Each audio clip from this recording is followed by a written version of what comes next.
Байлангийн үзүүлэлтээс харахад санхүүгийн 4-р улирлын борлуулалтын орлого 34% өссөн, маш сайн гүйцэтгэлтэй гарсан. 1 тэрбум $1 давсан орлого олж ашиг нь шинжээчдийн хүлээлтээс давсан байна. Гэсэн ч хөрөнгө оруулагчид болгоомжлсон байр сууриа хадгалсаар байна. Эрэлт хэрэгцээ талаас нөхцөл байдал хэр тодорхойгүй байна вэ? Эсвэл зарим хүмүүсийн хүлээж байсан жилийн зорилттой үзүүлэлтэд хүрээгүй юм болов? Сайхан үгс хэлсэнд баярлалаа.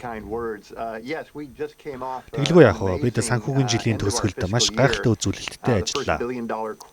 Түүхэндээ анх удаа улирлын дүнгээр 1 тэрбум $1 давсан борлуулалтын орлоготой ажиллаж, роялти болон лицензийн орлого тусдаа $600 сая давсан нь бүгд шинэ дэд түвшинд хүрсэн үзүүлэлтүүд байлаа.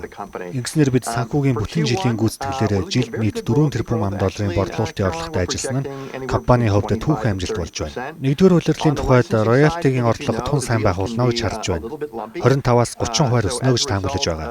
Харин лицензийн тал дээр хэлцлүүд бага зэрэг тодорхойгүй байдгийг мэдэж байгаа хаа. Хэлцлүүд 6 эсвэл 7 дугаар сард хаагдах хэсэг нь тодорхойгүй байгаа учраас илүү болгоомжтой хамт үүднээс улирлын төсөөллөө гаргахдаа зөвхөн лицензийн орлогод суурилсан төсөөллийг тусдаа гаргасан байгаа. Ерөнхийдөө бизнесийн маань үйл ажиллагаа маш сайн байна. Бид өнгөрсөн улирлыг сайн давсан. Мөн энэ улирлт роялти тал дээр нэлээд өөдрөг хүлээлттэй байгаа. Харин бүтэн жилийн төсөөлөл гаргаагүй шалтгаан нь та мэдж байгаа хаа. Орлогын маань дийлэнх улмал роялтигаас хамааралтай болж байна. Өөрөөр хэлбэл чип эсвэл тоног төхөөрөмжийн эцсийн бүтээгдэхүүн үйлдвэрлэгчдээс хамаарч байна. Тийм учраас дараагийн 2-3 улирлын хамтран ажилтны түншүүдийн маань үйлдвэрлэлийн төсөөлөл тодорхойгүй байгаа учраас өөрчлөлт таамаглахад бага зэрэг хүндрэлтэй байна. Үүнтэй холбоотойгоор бид одоо үргэлжилж буй 1-р улирлаас цаадах санхүүгийн улирлуудын төсөөллийг танилцуулахгүй байх шийдвэрт хүрсэн байна.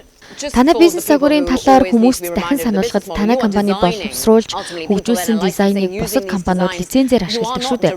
Тэгэхээр тарифын шууд нөлөөнд үйл ажиллагаа чинь өртөхгүй харин ухаалаг утас үйлдвэрлэгчдэд нөлөөлж байж болох юм. Цаашны эрэлт талаас санаа зовоосон асуудлууд сонсогдож байна уу? Мөн танах бизнесээ цахилгаан барааны салбарт төрөлжүүлсэн тус салбарт буурах тренд гарна гэсэн хүлээлт байгаа юу? Тийм ээ. Энэ сэдвийг хөндөсөнд баярлалаа. Тэглгүй яах вэ? Бид iPhone, Ford F150 чихвч болон дата төвөөрөж шаардлагатай хагас дамжуулагчийн эцсийн бүтээгдэхүүн үйлдвэрлэхэд хэрэгцээтэй дизайнуудыг нийлүүлдэг. Тэгэхээр тарифын бодлого бидэнд шууд байдлаар нөлөөлөөгүй.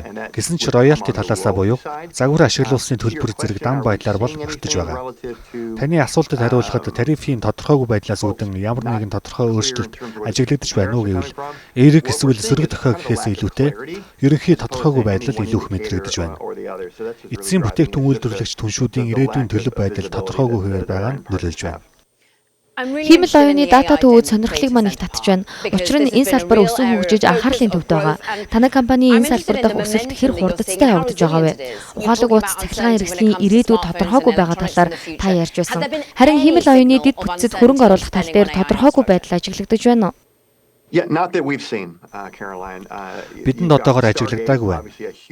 SoftBank болон OpenAI-ийн хамтарч хэрэгжүүлж буй Stargate гэх мэт асар том хөтөлбөр нь дата төвүүдийн хөрөнгө оруулалт ба эрчим хүчний асуудлыг шийдвэрлэхэд чиглэж байгаа. Томоохон компаниуд ч энэ дата төвүүдийг чиглэх капитал зардлаа нэмэгдүүлж байгаа. Гэхдээ хамгийн гол нь хиймэл оюун юу хийх чадамжтай вэ гэдэг дээр бид хангалттай түвшний ойлголтод хүрээгүй байна. Мэдээж одоогийн акц дэвшлүүд гайхалтай байгаа.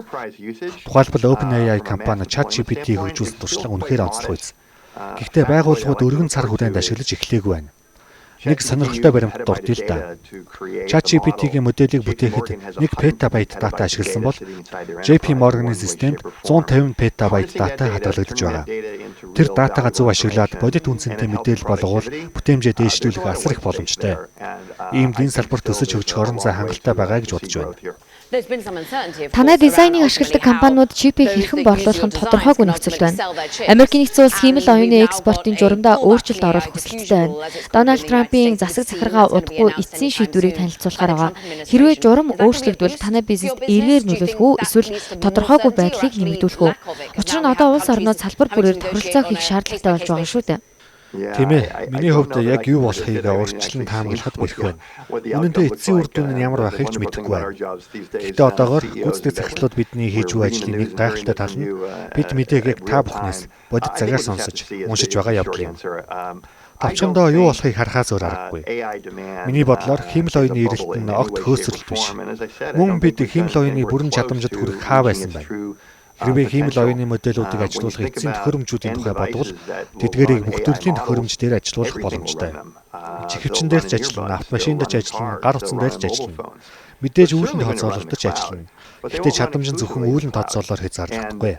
Тус салбарт хөгжүүлэх зүйлс зөндөө бий. Хиймэл оюуны загваруудын ахиц дэвшил үнэхээр гайхалтай байгаа. Зарим талаараа модулуудын хөгжүүлэлт хэр сайн болсныг харахад бүр зочиртмоор үр дүн харуулж байна. Гэхдээ одоогийн бодит ерөнхий хиймэл оюунаас эцэст нь супер хиймэл оюуны хөгжилд хүрэхэд дахиад урт зам хүлээж байна. Рене, танай 5 гол хэрэглэгч армийн борлуулалтын орлогын 60%-ийг Хятад дахь нийтийн 20%-ийг бүрдүүлдэг. Тэгэхээр төрөлжүүлэх чиглэлд ямар хүчин шармаалт гаргаж байгаа нь сонирхол татаж байна л та. Учир нь хэрэглэгчийн бааз маш өндөр төвлөрөлтөй харагдаж байна. Ялангуяа Хятадтай холбоотой оюуны өмчийн асуудал гарч магадгүй шүү дээ. Тиймээ салбарын компаниуд сүүлийн үед нэгдэн нийлэх нь ихсэж байна. Чип үйлдвэрлэхэд их хэмжээний хөрөнгө мөнгө шаардлагадаг. Тэгэхээр эцсийн бүтээгдэхүүнээр чип байдаг компаниудын тоо сүүлийн жилүүдэд эрс зөөлсөн. Үүнтэй зэрэгцэн Microsoft, Meta, Google, Amazon зэрэг томоохон хэмжээний hyperscaler компаниуд байна. Их хэмжээний хөрөнгө оруулалт хийх чадвартай ийм компаниуд цөөхөн байдаг. Тэгэхээр өөрөөр хэлбэл чипийн тоо, чипийн эрэлт, тооцоолох хүчин чадлын эрэлтгээд бүгд өссөөр байна. Тиймээс чип худалдан авахчийн тоо хэд байх нь төдийлөн чухал биш. Харин нийлүүлэгч болон нийлүүлэлтийн тоо хэмжээ буурах нь илүү санаа зовох асуудлаа гэж би бодож байна. Харин одоогоор бол тийм зүйл ажиглагдахгүй байна. Яагаад гэвэл хиймэл оюунаас улбаатай тооцооллын хангаж баршгүй эрэлт хэрэгцээ бий болж байна. Миний бодлоор одоо бид хамгийн ихэнх үедээ л явж байгаа болов уу? Нэмээд эдгээр хиймэл оюуны үйлдэлүүдийг ачаалуулж байхын тулд Windows үйлдвэрлэлийн системээр эсвэл автомашины дотоод автоматжуулалтын IVI зэрэг системээр ачаалуулж байх шаардлагатай гэдгийг мартаж болохгүй. Тэгэхээр хиймэл оюуны тооцоолол нь уламжлалт тооцооллыг орлож байгаа гэсэн үг биш. Харин уламжлалт тооцооллын ачаалал дээр нэмэгдэж байгаа хэрэг юм. Энэ нь хагас дамжуулагчдын эрэлтэж хүчтэй байхын тохиол.